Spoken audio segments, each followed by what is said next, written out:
Halo Edu Friends, balik lagi nih di Bedah Soal bareng Edu Heros. Jadi di video kali ini kalian bakal ditemenin sama aku, Kak Putri. Nanti kita bakal ngebahas soal-soal tentang penalaran umum pada UTBK. Tapi sebelum kita masuk ke soal dan pembahasan, jangan lupa nih untuk like, komen, dan subscribe channel YouTube ini. Nah, buat kalian yang udah penasaran gimana sih soal-soal dan pembahasannya, yuk langsung simak aja. Oke, Edu Friends, kita langsung aja nih ke soal yang pertama. Nah, di sini ada mungkin kayak deret-deret barisan angka gitu ya. Ada 3, 5, oke kita tulis lagi. 3, 5, 15, 18, 36, 40 nih. Nah, di sini ada titik-titik, nanti berarti kita harus nyari angka nih. Ada 2 angka yang kosong. Oke, gimana caranya? Yang pertama, ini kan dari 3 ke 5, itu berarti plus 2. Nah, dari 5 ke 15 itu plus 10. Tapi dari 15 ke 18 itu plus 3. Dan dari sini ke sini itu plus 18. Nah, ternyata kalau kita pakai asumsi kalau dia selisihnya itu lompat 1 dan penjumlahan, ternyata kita nggak ada polanya nih. Dari 2 ke 10, terus ke 3 ke 18. Oke, berarti kita pakai kemungkinan yang kedua. Jadi kita nanti pakai campuran nih. Nah, yang dari 3 ke 5 itu kita asumsikan tambah 2. Terus dari 5 ke 15 itu berarti dikali 3 nih, Edu Friends. Oke, selanjutnya dari 15 ke 18 itu berarti dia ditambah 3. Terus dari 18 ke 36 itu dia hasil dari dikaliin 2. Oke, selanjutnya dia ditambah 4. Nah, di sini kita udah mulai nemu polanya nih. Jadi di sini udah ada gambaran, berarti plus 2 kali 3 tambah 3 kali 2 plus 4. Nah, yang penambahan ini dia akan semakin naik ya. Di sini, di sini, di sini. Oke, berarti itu nanti dia munculnya dari sini nih. Nanti plus 5. Nah, untuk yang perkalian dia semakin turun. Yang ini kali 3 kali 2, berarti nanti di sini kali 1. Oke, berarti karena 40 dikali 1, maka hasilnya adalah 40. Nah, selanjutnya 40 ditambah 5 nih, berarti jawabannya 45. Oke, jadi angkanya yang tepat untuk memenuhi barisan di sini adalah 40 dan 45. Jadi jawabannya adalah yang C. Oke, Edu Friends, kita lanjut ke nomor berikutnya nih. Nah, di sini ada pola-pola huruf gitu ya. Ada D, terus J, F, N, I, Q, M. Nah, selanjutnya kita harus nyari 2 huruf setelahnya nih. Nah, di sini kan ada DJ, itu dia naik, tapi JF dia berarti turun. FN naik lagi, NI dia turun. Oke, seandainya kita pakai asumsi yang kedua nih. Dari D ke F itu dia akan naik ya berarti ya. Dia naik, terus dari F ke I dia naik lagi. Nah, dari I ke M dia juga naik nih. Oke, kita hitung kenaikannya. Dari D ke F itu berarti kan D, E, F. Oke, di sini dia plus 2. Nah, selanjutnya dari F ke I, berarti dari F, G, H, I, di sini dia plus 3 nih. Nah, dari I ke M, berarti I, J, K, L, M. Oke, di sini dia naik 4. Nah, di sini udah ada pola nih dari yang kita lompat dari D, F, I, M, itu ternyata dia plus 2, plus 3, plus 4. Berarti lompatan ke sini dia nanti akan plus 5. Oke, dari M kita tambahin 5, berarti nanti ada M, N, O, P, Q, R. Oke, dari M ya, M, N, O, P, Q, R. Berarti di sini adalah huruf R. Oke, terus kita hitung yang dari J ke N nih. J ke N itu berarti kan J, K, L, M, N. Oke, di sini kita plus 4 gitu ya. Kita ganti warna aja biar nanti kelihatan. Nah, selanjutnya dari N ke Q, N, O, P, Q. Oke, berarti kita tambah 3 nih di sini. Nah, karena kalau yang di bawah itu kan plus 2, plus 3, plus 4, plus 5. Dia iramanya itu naik. Tapi ternyata kalau yang J, N, Q itu dia turun. Berarti kalau dia turun habis plus 4 plus 3, berarti nanti setelahnya adalah plus 2. Nah, dari Q berarti naik 2 aja, berarti RS. Oke, ini udah ketemu nih jawabannya. Berarti dua huruf selanjutnya adalah huruf S dan R. Jadi jawaban yang tepat adalah pilihan yang E. Oke, friends, kita lanjut ke soal nomor 3 nih. Nah, di soal ini ada dua segitiga. Nah, di masing-masing segitiga itu di luar dan di dalam segitiganya ada angka-angka.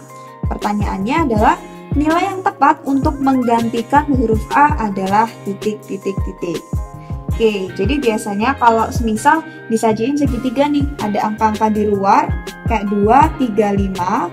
Itu dia biasanya angka yang di tengah adalah hasil operasi di antara tiga bilangan ini nih, 2, 3, dan 5. Nah, untuk mencari gimana sih operasinya biar ketemu 13, itu kita bisa pakai coba-coba dulu. Oke, yang pertama misal kita tambahin semua, 5 plus 3 plus 2. Nah, didapat hasil 10. Karena 10 tidak sama dengan 13, berarti operasi ini tidak memenuhi nih.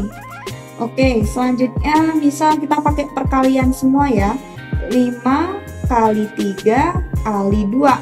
Hasilnya adalah 30. Nah, ini tidak sama dengan 13 juga, berarti bukan ini. Oke, seandainya sekarang kita pakai campuran nih. 5 kali 3. Nah, 5 kali 3 ini kan kita dapat hasil 15. Itu udah mendekati sama 13 nih, friends. Nah, caranya tadi kan dapat 15 tuh. 15-nya kita kurangi 2. Nah, didapat 13. Berarti ini cara yang cukup benar untuk mendapatkan si 13 ini dari operasi ketiga angka di luar segitiga.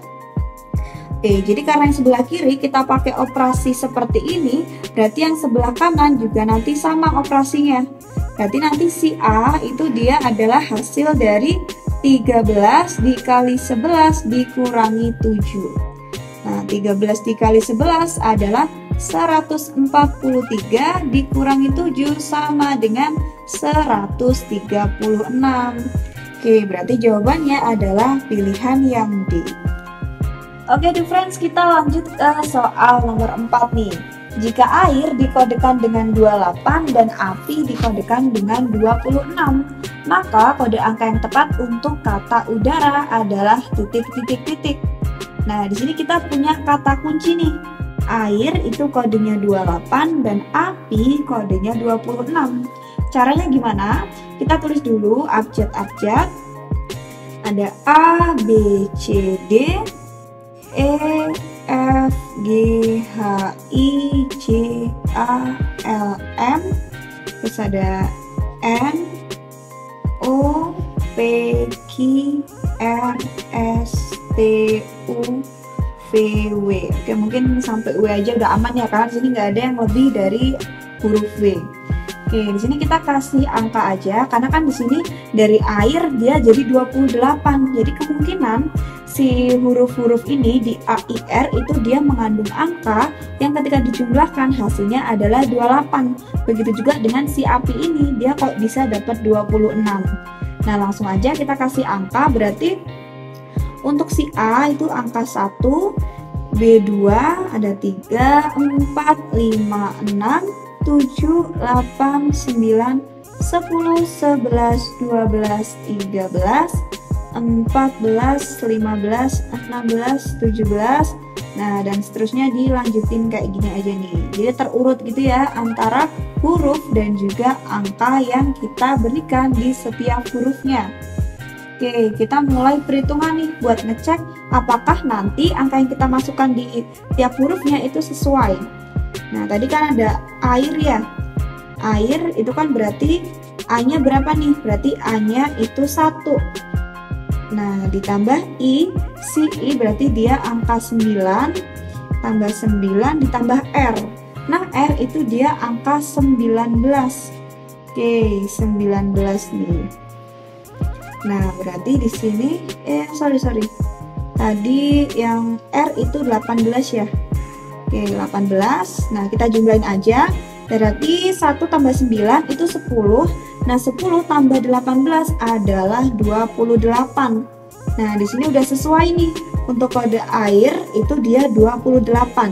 Selanjutnya api juga kita cek juga karena takutnya nanti ternyata ada kode yang tidak sesuai. Oke, api. A-nya itu berarti 1. Untuk P-nya itu nanti kita ubah jadi 16 dan si I itu kita ubah jadi 9. Oke, kita hitung 1 tambah 16 adalah 17, 17 tambah 9 hasilnya 26. Oke, friends, jadi kalau sampai sini ternyata untuk air dikodekan 28 dan api 26 itu ternyata udah sesuai kalau kita pakai pasangan antara huruf dan angkanya seperti ini. Berarti untuk hitung udara itu kita tinggal masukin angka-angkanya aja nih. Nah, berarti di sini untuk U itu berarti angka 21, D-nya itu berarti 4 ya. Kita ambil dari sini 4, terus A-nya itu 1, tambahin R, angka 18, terus kita tambah lagi si A-nya itu 1 lagi. Oke, langsung kita jumlahin. Berarti di sini 21 tambah 4 itu 25, 25 tambah 1, 26. Nah, 26 tambah 18 hasilnya 44. Nah, 44 kita tambahin sama 1 lagi nih, berarti hasilnya 45. Nah, jadi kode angka yang tepat untuk kata udara adalah 45. Jawabannya yang E. Selanjutnya kita ke soal nomor 5 nih. Jika dusbrak memiliki arti mandi pagi, kamdus memiliki arti belum mandi, dan kamprak memiliki arti belum sarapan, maka kata yang memiliki arti sarapan pagi adalah titik. Oke, di sini bisa kita list dulu ya informasi yang disediakan. Yang pertama ada dusbrak, itu dia memiliki arti mandi pagi. Nah, selanjutnya kamdus artinya adalah belum mandi. Oke, yang terakhir ada kamprak yang memiliki arti belum sarapan. Oke, kita udah ada tiga kayak clue gitu ya. Tapi nanti kita mau nyari suatu kode yang memiliki arti sarapan pagi. Oke, dari petunjuk ini kita lihat dulu nih. Di dusbrak sama kamdus dia sama-sama ada kata dus. Nah, ini dus nih. Nah, di sini juga ada arti yang sama, mandi sama mandi. Berarti di sini bisa kita simpulkan bahwa kata dus itu berarti mandi. Oke, tadi kan yang depan itu dus berarti mandi. Berarti otomatis yang kata kedua yaitu brak dia berarti pagi. Oke, di sini kita dapat brak sama dengan pagi. Nah, selanjutnya di sini juga kita punya ritme. Ternyata untuk kode-kodenya itu dia urut nih. Dus brak, mandi, pagi. Berarti di sini kan ada dus tadi, di sini dusnya mandi. Berarti yang kam ini dia artinya belum.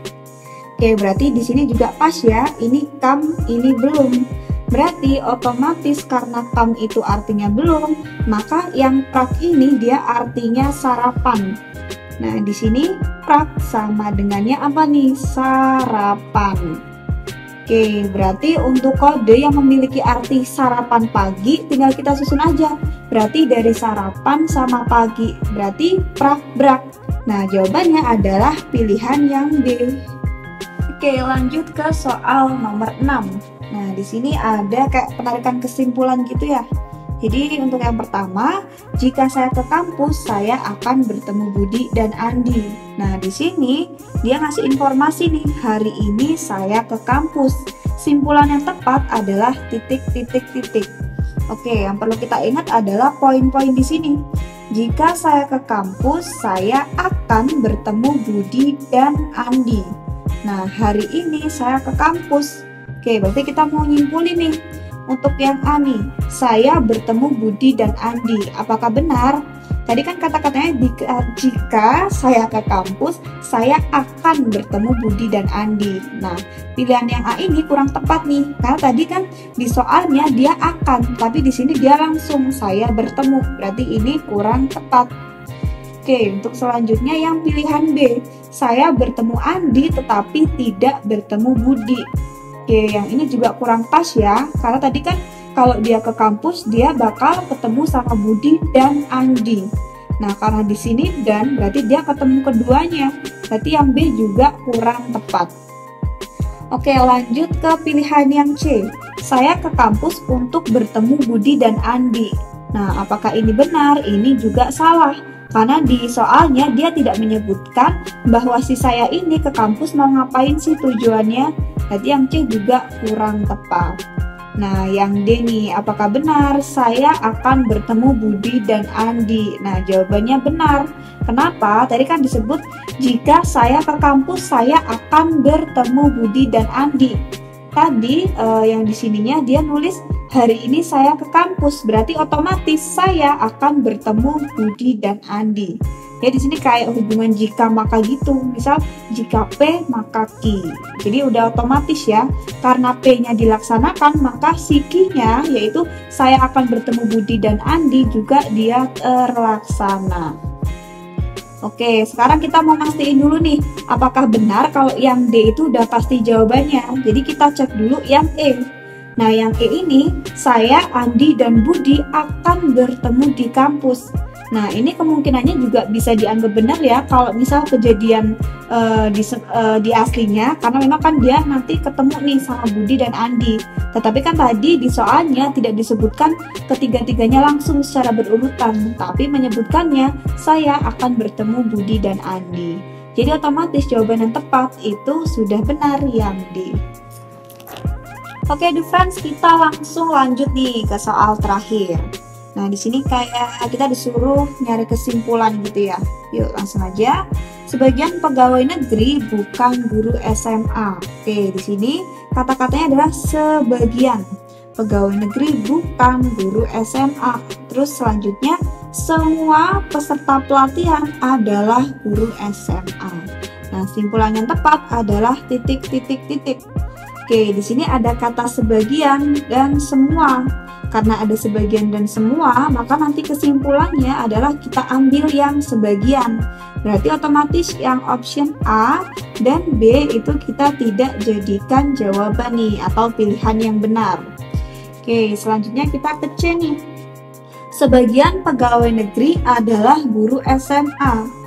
Nah, tadi kan yang di pertama itu disebut bahwa sebagian pegawai negeri bukan guru SMA, tapi yang C ini dia mengatakan sebagian pegawai negeri adalah guru SMA. Nah, yang ini statementnya bisa saja benar nih, akan tetapi dia tidak menyimpulkan semuanya, karena di sini kan tadi nyinggung masalah peserta pelatihan gitu ya. Sedangkan tadi yang C dia cuma nyinggung pegawai negeri sama SMA, berarti yang ini salah. Oke, di sini yang D nih, sebagian pegawai negeri bukan peserta pelatihan. Nah, apakah benar? Kita lihat lagi. Sebagian pegawai negeri bukan guru SMA. Terus, semua peserta pelatihan adalah guru SMA. Nah, berarti yang sebagian itu dia punya kata-kata pegawai negeri, guru SMA. Yang semua itu pelatihan dan SMA. Berarti nanti yang kita potong itu tentang guru SMA-nya. Nanti yang kita ambil tentang pegawai negeri dan peserta pelatihan. Jadi di sini yang D itu benar. Jadi kesimpulannya adalah sebagian pegawai negeri bukan peserta pelatihan. Jadi jawabannya yang D. Nah, friends, itu tadi pembahasan tentang soal-soal penalaran umum pada UTBK.